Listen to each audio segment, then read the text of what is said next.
Hi friends, అందరికీ welcome back to my channel Mittu smiley blogs. అందరూ ఎలా ఉన్నారండి? మేమైతే బాగున్నాము. మీరు కూడా బాగుండాలని మనస్ఫూర్తిగా కోరుకుంటున్నాను. ఈరోజు మా ఇంట్లో కూరగాయలు అయితే ఏం లేవండి. అందుకని చెప్పి పుదీనా పచ్చడి చేద్దామని నేనైతే పుదీనా అయితే తెంపుతున్నాను. చూడండి, పుదీనా అయితే ఎంత ఫ్రెష్గా ఉందో, చాలా అంటే చాలా బాగుంది. మీలో ఎంతమందికి పుదీనా చట్నీ అంటే ఇష్టమో కామెంట్ బాక్స్లో కామెంట్ చేయండి. నాకైతే చాలా అంటే చాలా ఇష్టం అండి.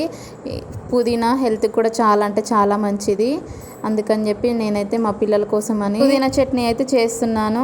మీలో ఎంతమందికి ఇష్టమో కామెంట్ బాక్స్లో కామెంట్ చేయండి. వీడియో అయితే లాస్ట్ వరకు అయితే చూడండి. చాలా అంటే చాలా బాగుంటుంది పుదీనా చట్నీ. మీరు కూడా ఎప్పుడైనా తినకపోతే ట్రై చేసి అయితే చూడండి. చట్నీ రెసిపీ అయితే ఫుల్ వీడియో కూడా ఉంది, చూడండి. లాస్ట్ వరకు అయితే చూడండి.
చూడండి, పచ్చిమిరపకాయలు టమాటాలు అయితే బాగా మగ్గిపోయాయి కదా. అందులోకి మనం కడిగి పెట్టుకున్న పుదీనా అయితే యాడ్ చేసుకోవాలి.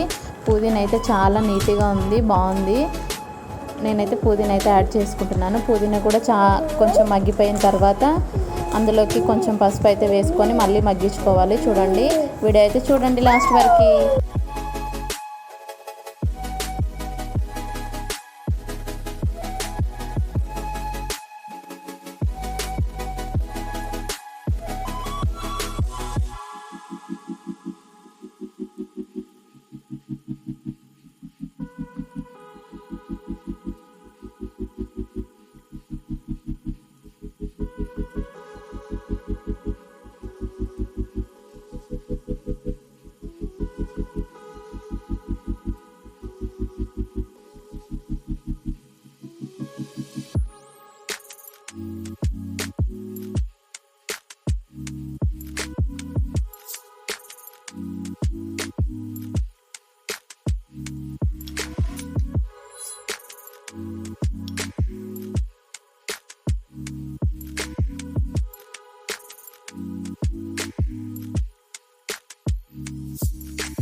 ఇక్కడ మా స్మైలీ పాప అయితే చూడండి ఎంత క్యూట్గా కలుపుతుందో.